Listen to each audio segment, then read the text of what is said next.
എല്ലാം ചെറിയ കഷ്ണങ്ങളായിട്ട് മുറിച്ചു. ഇനി ഇത് നമുക്കൊരു മിക്സിയുടെ ജാറിലോട്ട് ഇട്ട് ഒന്ന് ക്രഷ് ചെയ്തെടുക്കാമേ. അധികം അരിഞ്ഞു പോവരുത്, ചെറിയ ചെറിയ തരികളായിട്ട് നമുക്കൊന്ന് ക്രഷ് ചെയ്തെടുത്തുകൊണ്ട് വരാം. നാരങ്ങ ഇതാ ചതച്ചു കൊണ്ടുവന്നിട്ടുണ്ട്. ചെറിയ ചെറിയ തരികളായിട്ടാണ്, തീരെ അങ്ങ് അരിഞ്ഞിട്ടില്ല. അത് നമുക്ക് ഈ ഒരു പാത്രം അടുപ്പത്ത് വെച്ചു. അതിലെ വെള്ളമയം എല്ലാം വറ്റി കഴിഞ്ഞിട്ട് ഈ നാരങ്ങ നമുക്ക് അതിലോട്ട് ഇട്ട് കൊടുക്കാം. പാത്രത്തിലെ വെള്ളമയം എല്ലാം വറ്റി നാരങ്ങ അങ്ങോട്ട് ഇട്ട് കൊടുക്കാം.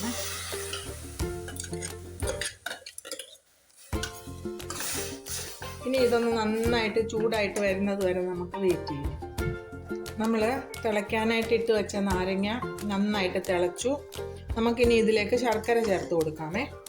നാരങ്ങയെക്കാട്ടിൽ സ്വല്പം കൂടിയ അളവിലാണ് ശർക്കര എടുത്തിരിക്കുന്നത്. ശർക്കര വേണ്ടാത്തവർക്ക് പഞ്ചസാര ഉപയോഗിക്കാം. പഞ്ചസാരയും ശർക്കരയും കൂടെ പപ്പാതിയായിട്ടും ഉപയോഗിക്കാൻ പറ്റും. ഞാനിവിടെ ശർക്കരയാണ് എടുത്തിരിക്കുന്നത്. ശർക്കരയുടെ പൊടിയാണ്, ഇതിനകത്ത് കല്ലും മണ്ണും ഒന്നുമില്ല, അതുകൊണ്ട് നേരിട്ട് ചേർക്കുകയാണ്. ഈ ചട്നി ഉണ്ടാക്കുമ്പോൾ നമ്മൾ എണ്ണയൊന്നും ഉപയോഗിക്കുന്നില്ല, പ്രിസർവേറ്റീവുകളും ഒന്നും ചേർക്കുന്നില്ല. അതുകൊണ്ട് വെള്ളമയം ഒട്ടും ഇല്ലാതിരിക്കാനായിട്ട് ശ്രദ്ധിക്കണം. ഇനി ഈ ശർക്കര അലുത്ത് വരുന്നത് വരെ നമുക്കൊന്ന് വെയിറ്റ് ചെയ്യാം. നമ്മൾ ചേർത്ത് കൊടുത്ത ശർക്കരയെല്ലാം അലുത്തു. ശർക്കര അലുത്ത് കഴിഞ്ഞപ്പോഴത്തേക്ക് കുറച്ചുകൂടെ വെള്ളം കൂടി. ഇനി ഇത് വറ്റി വരുന്നത് വരെ നമുക്ക് ഇളക്കി വറ്റിച്ചെടുക്കാം. അടച്ചു വെക്കരുത്. അടച്ചു വെച്ച് കഴിഞ്ഞാൽ ഇതിൻ്റെ നീരാവി തട്ടി വെള്ളം ഉണ്ടെങ്കിൽ ആ വെള്ളം തിരിച്ച് ഈ ചട്നിയിലോട്ട് വീണ് കഴിഞ്ഞാൽ കേടാവാനുള്ള ചാൻസ് ഉണ്ട്. ഇത് 2-3 മാസത്തോളം കേടാവാതിരിക്കും. ഫ്രിഡ്ജിനകത്ത് വെക്കേണ്ട ആവശ്യമൊന്നുമില്ല.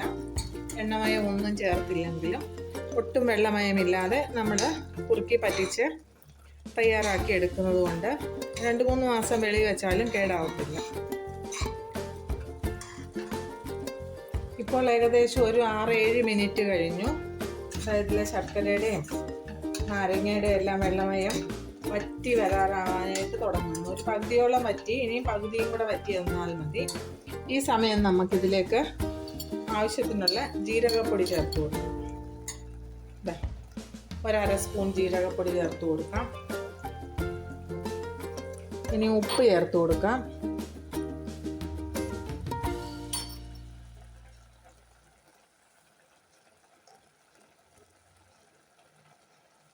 ഉപ്പ് ചേർത്തു.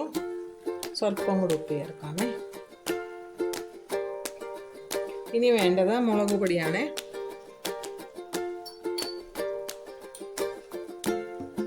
മുളക് പൊടി നമുക്ക് ഈ സ്പൂണിന് ഒരു 2 സ്പൂൺ ചേർത്ത് കൊടുക്കാം. അധികം എരിവില്ലാത്ത മുളക് പൊടിയാണ്.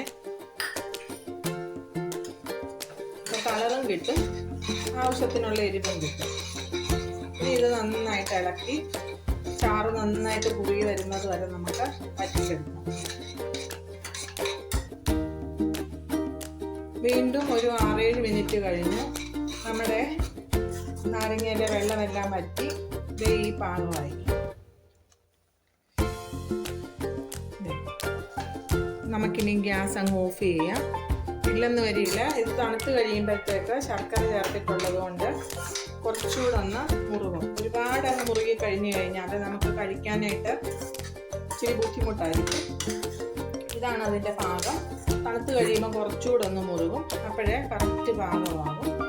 ഇതൊന്ന് തണുത്ത് വരുന്നത് വരെ നമുക്ക് വെയിറ്റ് ചെയ്യാം. എന്നിട്ട് നമുക്ക് വേറൊരു പാത്രത്തിലോട്ട് മാറ്റാം. എല്ലാവർക്കും KPS കറി വേൾഡിലേക്ക് സ്വാഗതം. ഇന്ന് നമുക്ക് ബിരിയാണി, ചപ്പാത്തി, പൂരി, പൊറോട്ട എന്നിവയുടെയൊക്കെ കൂടെ കഴിക്കാൻ പറ്റുന്ന നല്ലൊരു നാരങ്ങയുടെ ചട്നി തയ്യാറാക്കാം. അതിനായിട്ട് ഞാൻ ഇവിടെ ഒരു 7 നാരങ്ങ, 2 എണ്ണം കുരുവുള്ളതും ബാക്കിയില്ലാതെ തുടച്ചെടുത്തിട്ടുണ്ട്.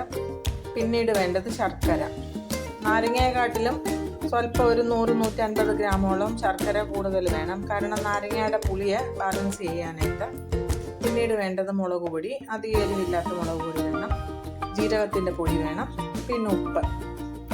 നോർത്ത് ഇന്ത്യക്കാരുണ്ടാക്കുമ്പോൾ ബ്ലാക്ക് സോൾട്ട് ഇടാറുണ്ട്, കാരുപ്പെന്ന് പറയും മലയാളത്തിൽ. പക്ഷേ അതിൻ്റെ ടേസ്റ്റ് എനിക്ക് പിടിക്കാറില്ല. ഒരു മുട്ടയുടെ ഒരു വല്ലാത്തൊരു ചുവയാണ്. അതുകൊണ്ട് ഞാനത് ഉപയോഗിക്കാറില്ല. ഇഷ്ടമുള്ളവർക്ക് കാരിപ്പും കൂടെ ചേർക്കാം, ഒരു 1/2 സ്പൂണോളം. ഇത് നമുക്ക് തയ്യാറാക്കുന്നത് എങ്ങനെയാണെന്ന് നോക്കാം. ആദ്യമായിട്ട് ഈ നാരങ്ങ ചെറിയ കഷ്ണങ്ങളായിട്ട് മുറിക്കാം. കുരുവുള്ള 2 നാരങ്ങ കുരു കളഞ്ഞ് നമുക്ക് മുറിച്ചെടുക്കാം. നാരങ്ങ നമുക്ക് ചെറിയ കഷ്ണങ്ങളായിട്ട് മുറിച്ചെടുക്കാം. ഇതിനകത്ത് കുരുവില്ല, അതുകൊണ്ട് എളുപ്പമാണ്. കുരു ഉണ്ടെങ്കിൽ നമ്മളത് മിക്സി ജാറിലിട്ട് ക്രഷ് ചെയ്തെടുക്കുമ്പോൾ ആ കുരുവും കൂടെ ചതഞ്ഞു കഴിഞ്ഞാൽ കയ്പ്പ് വരും. അതുകൊണ്ടാണ് കുരു എടുത്ത് മാറ്റണം. ഇത് ചെറുനാരങ്ങയാണ്, ഇതിനകത്ത് കുരു വേണം. ഇതിൻ്റെ കുരു നമുക്ക് എടുത്തങ്ങ് മാറ്റണം.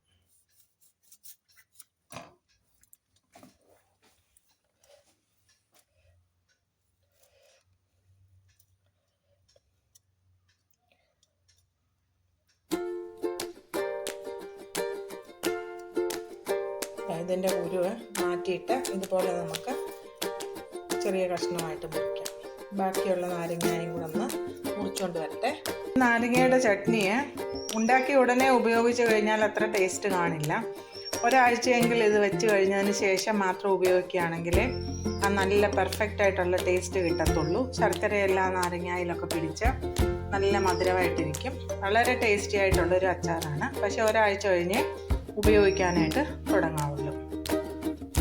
നമ്മുടെ വളരെ ടേസ്റ്റിയായ നാരങ്ങയുടെ ചട്നി തയ്യാറായി. ഇത് ചപ്പാത്തി, പൂരി, ബിരിയാണി എന്നിവയുടെയൊക്കെ കൂടെ കൂട്ടാനായിട്ട് വളരെ ടേസ്റ്റിയാണ്. എല്ലാവരും ഇതൊന്ന് ഉണ്ടാക്കി നോക്കണം. എന്നിട്ട് നിങ്ങളുടെ അഭിപ്രായം കമൻറ്റ് ബോക്സിൽ എഴുതണം.